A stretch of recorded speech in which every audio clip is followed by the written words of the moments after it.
our civilization is not going well. A lot of loss is already on course. You do keep pointing about what's wrong with the current system. It means we have to rethink everything. But why? Why? Background comes from life itself. Open up our curiosity. Ele é uma mudança dos sujeitos que têm o direito a imaginar, né? Looking at the individual as multidimensional. That our nature is to flourish, our nature is to blossom, to be as great as we can.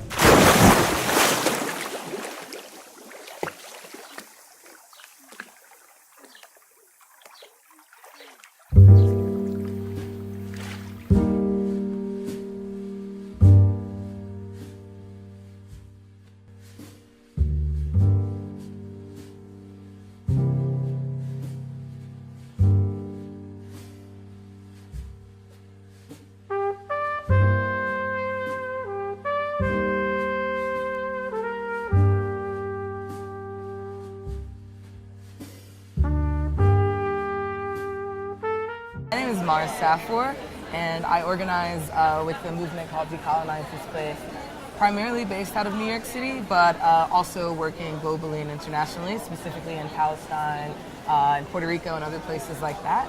Decolonize This Place started in 2016. A coalition of different grassroots type groups in New York City came together to create it. First, we decided to focus on 5 main strands. One reason why is because of the different identities and struggles that each of us were bringing to the table, but also as a way to really start thinking like how to make these connections, right, in the way that you're talking about. So first we focused on indigenous struggles, right? So decolonization. The collective is a platform, a collective. Yeah, so to decolonize this place is just when a bunch of different groups representing different struggles across borders come together in political action. We all then, call ourselves Decolonize This Place. But within the group, there are a bunch of other groups that are embedded within them, and all of us, or decolonization in general, right? It's an analytic. It's a framework that you can use to start to make these connections across borders, not to necessarily lose the specifics of one person's or one colonized people's identity or their struggle, but to just find ways in which we can connect those struggles so that we can enact solidarity amongst each other, understanding that at the end of the day, there's more colonized peoples than there are colonizers, right? So we decided to foreground indigenous liberation because decolonization is not a metaphor. That's one of the texts that we base our work off of. And it always goes back to the land, right? And the colonial encounter between the colonists and the communities that they're colonizing. So in that way, before we begin any of our struggles, we have to think about the ways in which indigeneity plays a part in all of this, right? So if I'm arguing for Black liberation, which is our second strand, in New York City, what does it mean to do that while also recognizing that I'm standing on occupied Lenape territory, right? And then how do I turn towards the Lenape and other indigenous communities to enact that solidarity? And then third, we focused on Palestine, right? And oh, nice. Yeah, and so for us, Palestine is a moment that many different groups can see themselves in. It's also a very interesting moment where we find ourselves in a world that is ruled by fascism, right? At this point in time. So so what does it look like to stand in solidarity with Palestinians? Whether if you're not a Palestinian or perhaps you're a Palestinian immigrant or descendant who's now living in another, so what does that look like? And what does it also look like to connect that? People from from the colonial, they were connected with Palestinians somehow? Yeah, so that's a great question. One of the founding members of, so to back up, I'm in a collective called MTL Collective, and it's about 10 of us. We're artists, and we combine research and aesthetics into political action. And we got together and founded Decolonize This Place in 2016. Actually, interestingly, his childhood home in Ramallah, we are in the process of Ramallah and Palestine. We're in the process of creating a center out of his childhood home for art, life, and land. So it'll be called the Dar al-Mamoun Center for Art, Life, and Land, as a space for Palestinians on the ground there to be able to organize in, because it's very difficult to organize under occupation, right? So that's one thing. But also understanding that we, as in myself, as a non-Palestinian, or even perhaps Palestinian Americans, aren't them, right? So it's never to prescribe something to another group or to think that by reading about or researching or going to an action that you're somehow an expert. It's just simply trying to think of the ways in which I can relate Black liberation to that, right? So like Palestine's very interesting because as indigenous peoples of that land, it immediately connects over to indigenous people of our lands, right? Of the Americas. And like in the 60s, the American Indian movement, as well as the Black Panthers actually took a trip to Palestine. And were some of the first groups to stand in solidarity with Palestinians because they wanted to relate that, right? Yeah. Or even the fact that the United States gives Israel $6 billion a year to sustain the project. So it's not even like, oh, like I want to help Palestine. It's like my tax money is going towards the occupation. So I myself am complicit. So like trying to just open these doors. And then the last two, the global wage worker, right? The exploited worker, this idea of debt that you're talking about, the idea that we're all indebted just to live, just to have a house, just to eat, go to school and get bare necessities, we're indebted. Once again, myself, my grandfather was a slave in Mississippi, in the United States.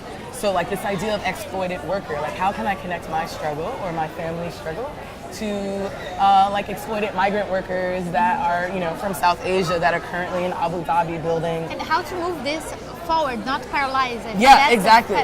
exactly. Because then it's important because then you start to understand the ways in which the same colonization or coloniality that is oppressing you wherever you are is the same that is oppressing them, right? Like in Abu Dhabi, for example, building NYU, the Louvre, and one other museum, perhaps the Guggenheim, I'm slipping on that, but Abu Dhabi to create, like that cultural center. And on the surface, it's like, dope, Abu Dhabi's gonna have a cultural center, but what does that look like? That who's building that center? Okay, well, if you're... Exactly, and if colonialism is creating conditions in which people are living in such poverty and violence day to day that it forces them to immigrate, like with the E, from their own country to another country. And then the work that they find there is what? Exploited slave labor, where the person who's in charge of the project takes your passport from you and then ships you off to these ghettos, and then you come back and forth to work every day for absolutely no money. And to even start working, and to even start working, you have to enter yourself in debt. Because they say, I see that you want to help your family and get money for them, but to do that, you have to pay me a fee, your boss. You have to pay your boss to even get there, right? So like, how can I connect that with like what's going on here, right?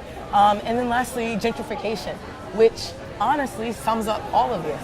Because settler colonialism, the removal of a people from their land, dispossession and displacement of peoples, we see that happening through processes of gentrification now, right? Like, you know, again with museums, the Brooklyn Museum in Brooklyn, New York, in Crown Heights, Brooklyn, which is a neighborhood that I currently live in, and their mission statement is like, we're with the people.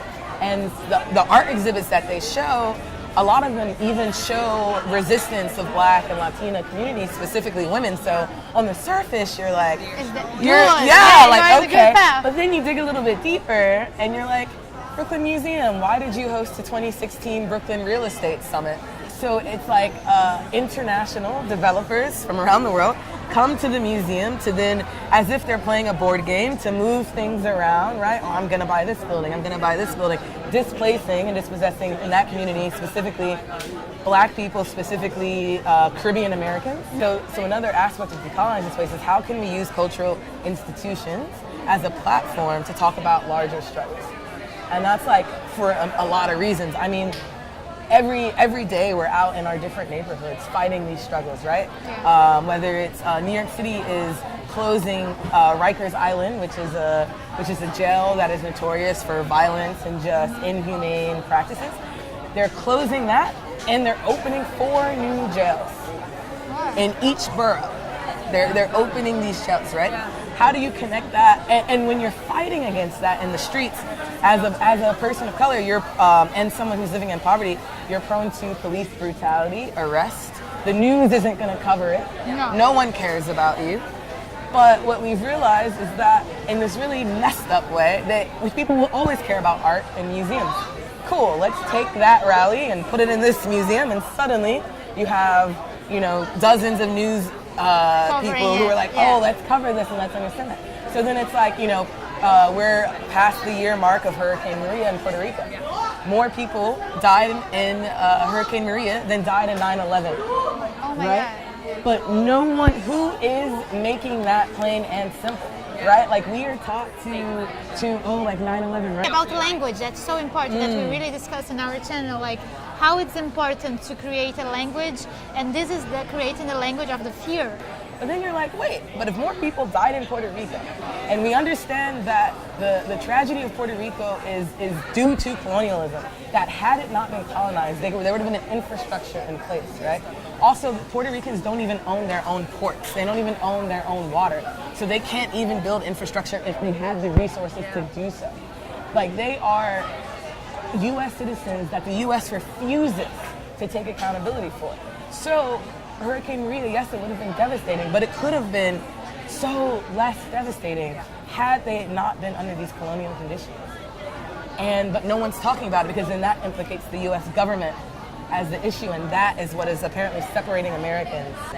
But what do you feel is the role of looking to colonization and naming it and pointing it out?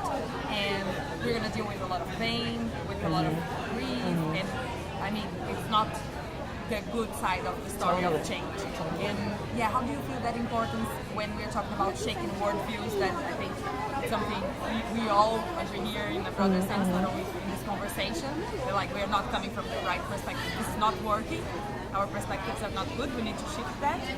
But then what's the importance of, again, like looking and pointing to the worldviews that are there and are not right? Totally. Just let me add something about what you're saying that I think is also, this means to have complexity in. That's what we are talking about so much here, and it's to bring all the dots that are missing out. Like, what's the importance of bringing the complexity in this subject? It's not so plain. It's not like, oh, the page, next page. Like, it's a whole story. Totally. Yeah. But especially bringing this perspective that is painful. That is not the nice story. Like, how do you feel? What are the challenges and how do you feel that? Yeah, you know, well, something that I think is very, like, in the room is that decolonization is necessarily unsettling. Yeah. Right? Like, if you feel settled, Yeah. then we have issues. Because none of us fall outside of the realm of coloniality, right? Each of us live in this world that was overtaken by colonialism, so it's in our minds, in the way that we interact with each other, in the way that we understand ourselves. So that's like step one, it's like very important, which means that when we come together, we have to understand, like what you're saying, these complexities in relationships. We also have to understand that everything's fluid, that my identity in this situation right now will be completely different than my identity when I go talk to someone else, which is different than there's power dynamics that are at play. So, so one thing in Decolonize This Place is when we're setting collective space together is to think of ways in which, not to say like, oh, like, you know, like just people of color speak, but how do you decenter whiteness? Because decentering whiteness is like a practice that is different on the outside than saying, oh, just you who fits in this box as a woman of color, you speak. Because that woman of color could also be perpetuating ideals that follow and value white supremacy, right? I myself went through a lot of life harboring anti-black ideals simply because I was raised as like, you know, you have to go to school, get a degree, and move out of the hood, and that is how you live, that is how you survive, and never look back. Everything that is in this place that you grew up is criminal, and everything that is in that place is good. And so then a lot of colonized peoples grow up harboring ideals of white supremacy, that just as a survival mechanism.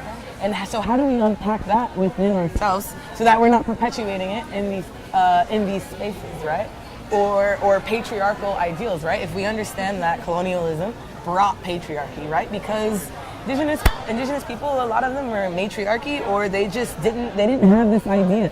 And so even reading about the separation of men and women on the west coast of Africa during the transatlantic slave trade, and how that was the first time that those different peoples were even experienced this like weird separation of, you know, so patriarchy is like, that's kind of like where we start, because Bell Hooks is a black feminist thinker who coins this term, the imperialist, white supremacist, capitalist patriarchy.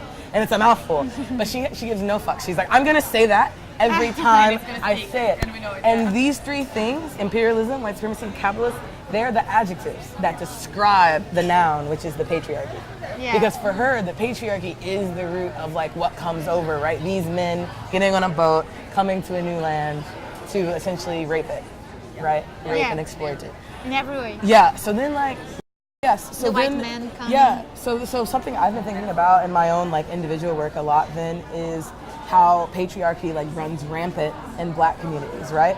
It's like even if somehow in the world, I don't know, white supremacy was abolished, patriarchy would still exist. And so the Black woman would not be free, right? And it's like, it's such a crazy thing because then you start to see how, okay, feminism, resistance against white, like all these things have to feed each other.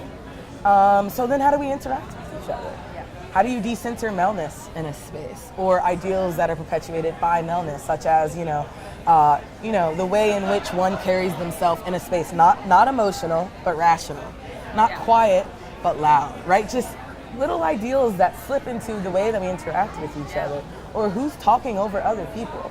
You know, just like I'm sure as women, we all know, like you can go anywhere and you can literally be the expert, if that's the word you want to use, and a man will always be like, honey, you know, and you're like, whoa there, like let's calm down. Like, really, and then you have to come back to their frame also of being like in a masculine way, like strong and fighting against, and like maybe you don't want that. You just like want to be yourself and have some space. Totally, so exactly. You have to A lack of feminine energy Yeah. also. And actually, that, exactly. So how does it feel for you to be here in this short amount of time, or from other experience that you have, like one day on ground in museum activities with lots of people? Is it more about belonging? Is it more about new ideas? Like, what do you feel with how it feels you to be like among with different fights? You know what I mean? Like. I think that like resistance has to be multifaceted and have like many different things, right?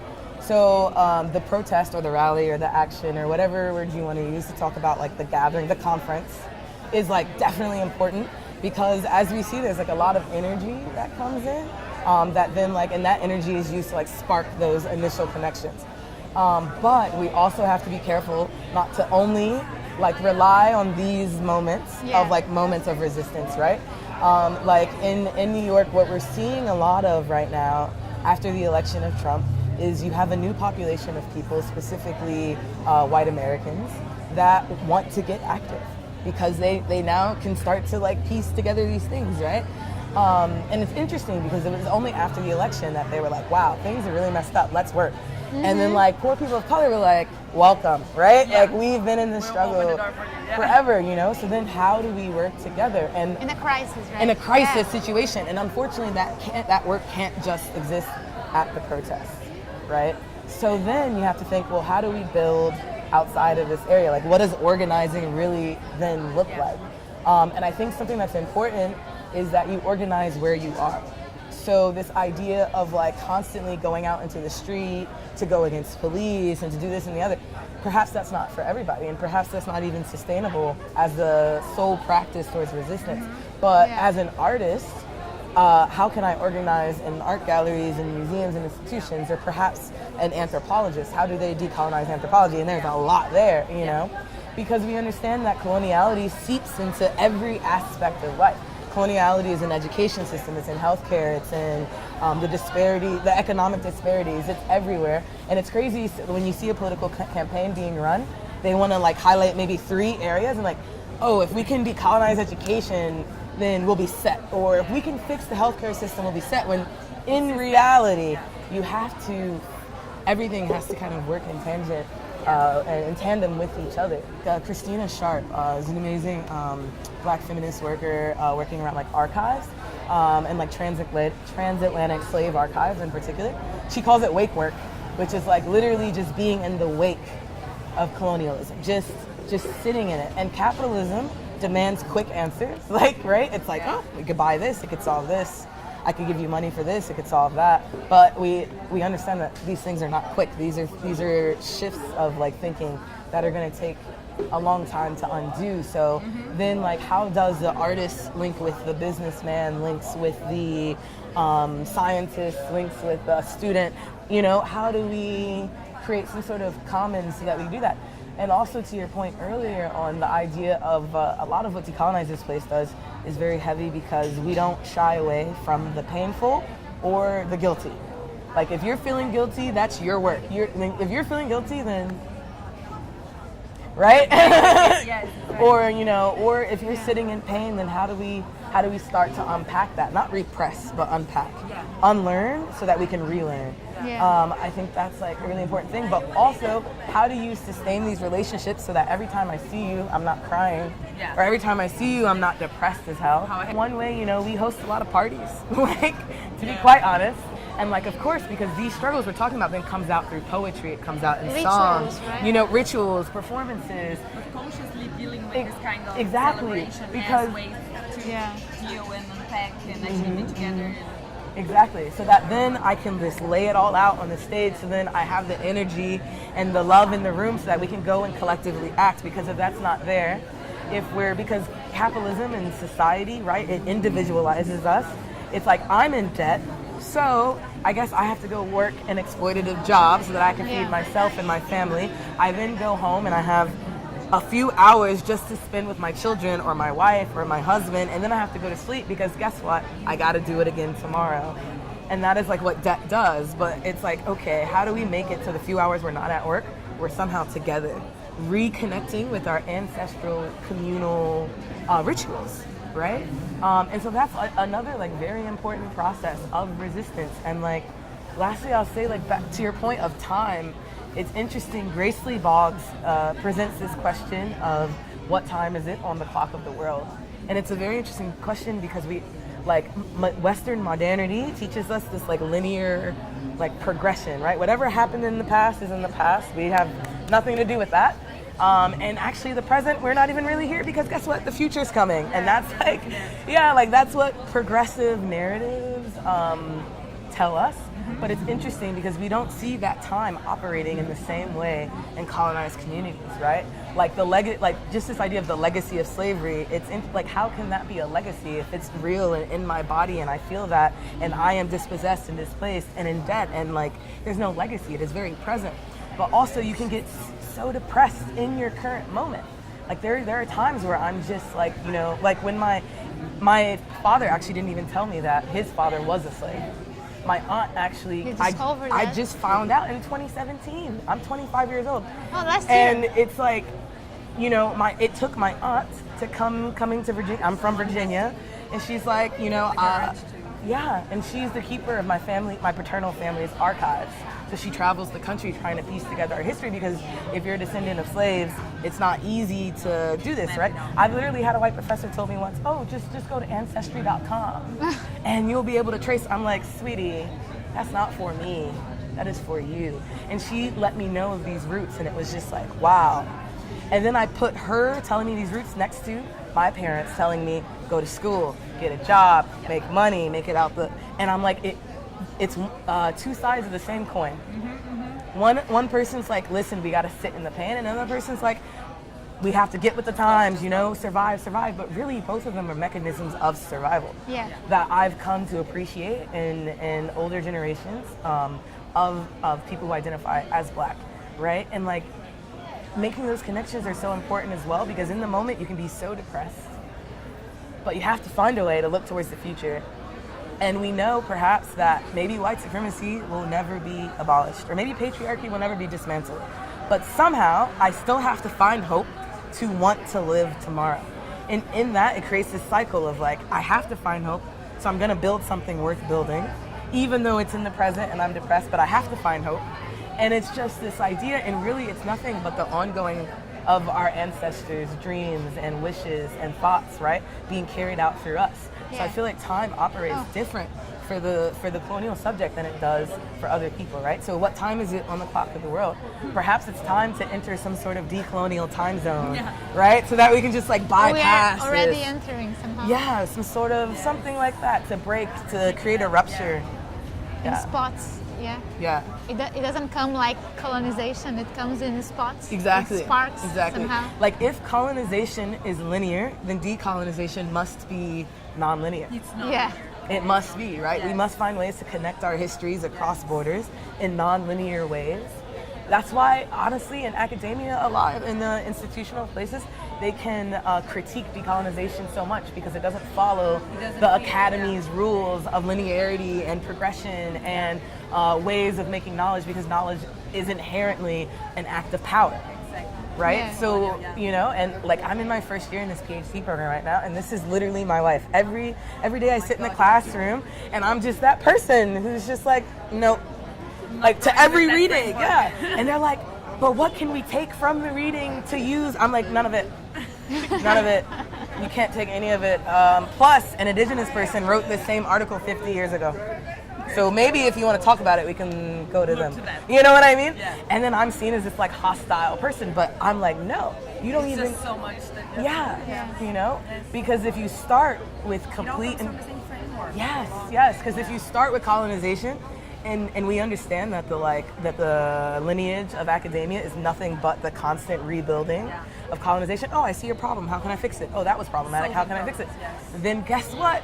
You're still being colonial. Yeah. So you have to completely rupture about it. using the same framework that brought us to the problem to the first place. Exactly, In order doesn't to make try and get sense. us out of the problem, you're just like changing the name Exactly. in terms of how Yes. we evolve. And You know, from liberalism to neoliberalism, from this to that. It's just like this repackaging of oppression, like constantly over and over again.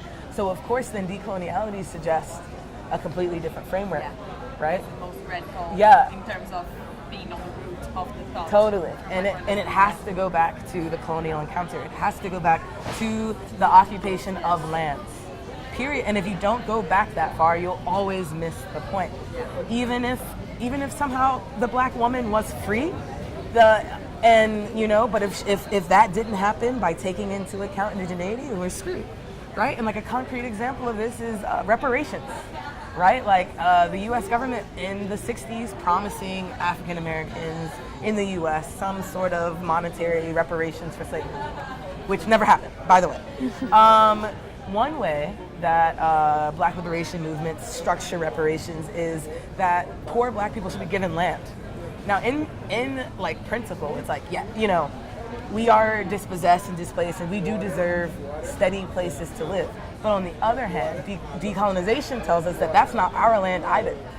Yeah. That's indigenous land, right? So, To go as far yeah, as that. and this is how one group in their fight for freedom can accidentally oppress another group. Yeah, and yeah. and that's what the system does. It like divides you into different issues. Sometimes I'm like, I'm jumping all over the place, but it's because I have to. I grew up a certain way, like lower middle class, black, queer, woman, sure. But now that I've entered into the academy, I have to understand the privilege that has afforded me, right? Yeah. I can't then be like, oh, like I'm in this community. It's like, no, like how then am I co-opting these communities in my research? You have to ethically think of those things so that you don't do it. Because then if I leave this PhD program and I write a dissertation and it's all my thoughts, and like then what have I done except maintain the cycle? Person I know and I'm Exactly. not So being aware of the big lenses as well. yeah, that's something we all have to be very like aware of within our own bodies. No matter how oppressed you think you may be, you can still harbor some ill will or, you know. Yeah. Thank you.